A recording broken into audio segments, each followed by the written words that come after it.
चांद के पास पहुंचकर चंद्रयान ने मचाया भूचाल। सतह से 164 किलोमीटर ऊपर चंद्रयान 3 को मिली ऐसी सफलता जिसे देख ना नासा को हो रहा यकीन, ना चीन को हो रहा भरोसा।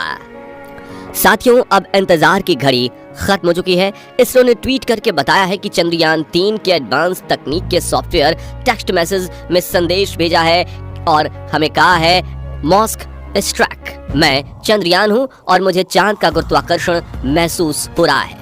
भारत ने ऐसा खेल कर दिया है जिसे देख नासा छोड़िए चीन और रूस के भी होश उड़ गए हैं। जी हां, इसरो ने फाइनली चंद्रयान 3 को चांद की ऑर्बिट में धकेल दिया है और जिस तरह चांद ने बड़े ही प्यार से इसे अपनी ग्रेविटी में पकड़ा है, वो देखकर दुनिया के सभी वैज्ञानिक यही मान रहे हैं कि चांद अपनी बाहें खोलकर बड़े दिल से चंद्रयान 3 का स्वागत कर रहा है और भारत जल्द ही चांद पर जीत हासिल कर लेगा। लेकिन चांद की ग्रेविटी ने इसे कैसे पकड़ा, जो देख चीन भी बौखला उठा। और अब मिशन के अगले पड़ाव पर क्या होने वाला है बताएंगे आपको। साथ ही ये भी बताएंगे कि चंद्रयान 3 पर सोने की परत क्यों चढ़ाई गई है, तो वीडियो को अंत तक जरूर देखिए।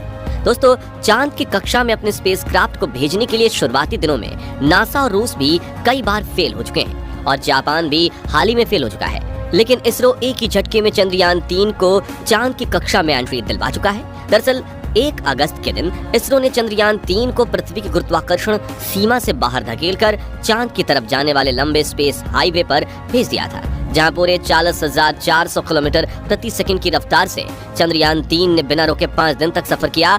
और 5 अगस्त के दिन इसरो के वैज्ञानिक जो बेंगलुरु हेडक्वार्टर में बैठे थे, उनकी सांसें थमी हुई थीं, क्योंकि इसी दिन शाम 7 बजे लूनर ऑर्बिट इंसर्शन के पड़ाव को अंजाम देना है। आपको बता दें कि किसी भी सेलेस्टियल ऑब्जेक्ट की ग्रेविटी को पकड़कर उसकी ऑर्बिट में घुसना किसी भी स्पेस मिशन का सबसे मुश्किल पड़ाव होता है। और चंद्रमा के केस में अगर हमारा चंद्रयान 3 सही रफ्तार से सही एंगल पकड़कर ऑर्बिट में घुसने से चूक जाता तो चंद्रमा की ग्रेविटी से डीप स्पेस में कहीं दूर धकेल देती, जिससे ये मिशन पूरी तरह से फ्लॉप हो जाता। और इसी वजह से पूरा देश चंद्रयान 3 की सफलता के लिए दुआएं कर रहा था। मगर इसरो के वैज्ञानिक बड़े शातिर हैं और उन्होंने चंद्रयान 3 के ऑन बोर्ड कंप्यूटर में एक ऐसी तकनीक फिट की थी जिससे इस ऑर्बिट इंसर्शन की प्रक्रिया के फेल होने की कोई गुंजाइश ही नहीं थी। जी हाँ दोस्तों, जैसे ही चंद्रयान चांद की ऑर्बिट के पास पहुंचा, पिन पॉइंट लोकेशन पर यान पर लगे थ्रस्टर्स को ऑन करके विपरीत दिशा में प्रेशर दिया गया, जिससे इसकी रफ्तार 40,000 किलोमीटर से घटकर 3600 किलोमीटर प्रति घंटा तक लाई गई। इस रफ्तार को कम करने के लिए इसरो के वैज्ञानिकों ने यान के थ्रस्टर्स को करीब 20 मिनट तक चालू किया। इसके बाद इसरो के बेंगलुरु हेडक्वार्टर में मौजूद मिशन ऑपरेशन कॉम्प्लेक्स के वैज्ञानिकों ने ऑर्बिट के पेरिलियन पॉइंट पर इसमें रेट्रो बर्निंग का कमांड दिया। पेरिलियन पॉइंट वो जगह होती है जहां पर चांद की कक्षा से हमारा चंद्रयान सतह के बेहद करीब होता है। वहीं रेट्रो बर्निंग के दौरान इसके थ्रस्टर्स को विपरीत दिशा में चलाकर इसकी रफ्तार कम कर दी गई। फिर ये धीरे धीरे चांद की कक्षा में प्रवेश करने के लिए आगे बढ़ता रहा और एक पॉइंट पर चांद की ग्रेविटी ने इसे पकड़कर अपनी कक्षा में स्थापित कर दिया, जो कि 164 किलोमीटर इंटू 18,074 किलोमीटर की कक्षा है। बता दें कि इसरो ने ये पूरा खेल सिर्फ 30 मिनट के अंदर ही किया, जिसे देखकर भारत के दुश्मन देश चीन और पाकिस्तान के तो पैरों तले जमीन ही खसक गई है। दोस्तों, चांद की ग्रेविटी में एंटर होने के बाद चंद्रयान 3 ने चांद की पहली कक्षा में चक्कर लगाना शुरू किया और इसके अंदर लगे ऑनबोर्ड कंप्यूटर ने इसरो के हेडक्वार्टर को सबसे पहला मैसेज किया, जिसे सुनकर आपकी आंखों में भी खुशी के आंसू आ जाएंगे। जी हाँ, इसरो ने ट्वीट करके बताया है कि मैसेज में चंद्रयान 3 ने कहा, मोक्स स्ट्रैक, मैं चंद्रयान हूँ और मुझे चांद का गुरुत्वाकर्षण महसूस हो रहा है।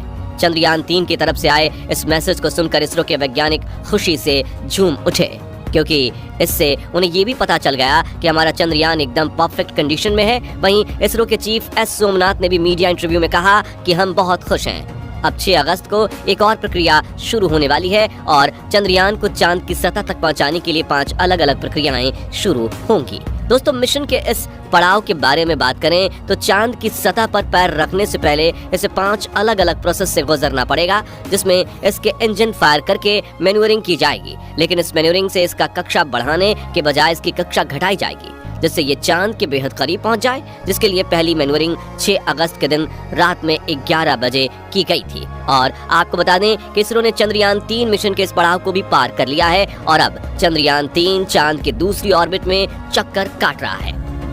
अब 9 अगस्त के दिन चंद्रयान 3 के इंजन फायर करके इसे चांद की तीसरी कक्षा में धकेला जाएगा। 15 अगस्त के दिन ये चांद की चौथी कक्षा में प्रवेश करेगा, जिसके 2 दिन बाद 16 अगस्त के दिन इसे चंद्रयान 3 की 5वीं कक्षा में धकेला जाएगा, जो कि 100 into 100 किलोमीटर की गोलाकार कक्षा होगी। इसी कक्षा में चंद्रयान 3 के propulsion मॉड्यूल और लैंडर मॉड्यूल को अलग किया जाएगा, जिसके बाद propulsion मॉड्यूल का सफर यहीं खत्म हो जाएगा, क्योंकि यहीं उसकी मंजिल है। यानी कि propulsion मॉड्यूल इसी कक्षा में चांद की परिक्रमा करता रहेगा और लैंडर मॉड्यूल अकेले चांद पर जीत हासिल करने के लिए सतह की तरफ बढ़ेगा। फिर 20 अगस्त के दिन एक बड़ा धमाका किया जाएगा। जी हाँ, इस दिन मिशन के सेकेंड लास्ट स्टेज में चंद्रयान 3 के लैंडर की डी ऑर्बिटिंग की जाएगी, यानी कि इसके इंजन को फायर करके इसकी कक्षा को 100 into 30 किलोमीटर किया जाएगा।